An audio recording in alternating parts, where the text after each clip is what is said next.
Well, I guess that's a personal question, right? I mean, some people call it their forever home. Some people know they're going to be there for 3 years and might be transferred or going to want to build a bigger home at that point. So I think it really depends. I mean, it's definitely a discussion to have with the builder because if resale is in mind, I think you have to watch where you spend your money and how much you spend on it. If you want to get your money back out, it's not always possible. I mean, you can go overboard in some areas and other people aren't going to value that the way you do.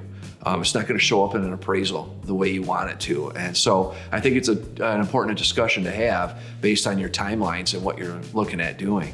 One of the key factors I did when I was looking at my house is I had resale in mind. I didn't know if I started a new job and if I had to move out of the area. So I made sure that everything I was doing looked good for me, but it would be attractive to other people also. Dave and his team was helpful to guide me through those type of decisions. If I looked at something that wasn't gonna be a good paint color, Dave would steer you in a direction that it would make it look better. It's just that experience from building as many homes as he has.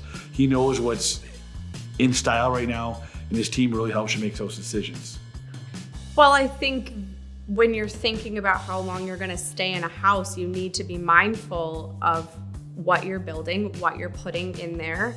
You know, if you get a job transfer in a year, you know, you haven't lived there very long. But with the market that we're in right now, there's such a low inventory and a high demand that people are living in their house for 2 years and making a pretty good profit off of those. So it really just depends on the situation, but I definitely think resale is something you need to look at when you're building because you never know what's going to happen. And you might be selling that house even though you don't want to.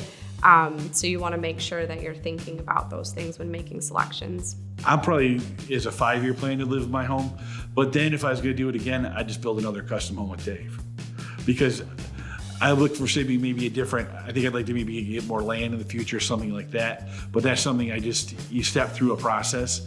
And I enjoyed the process of building my home, and I wouldn't hesitate to do it with Dave again.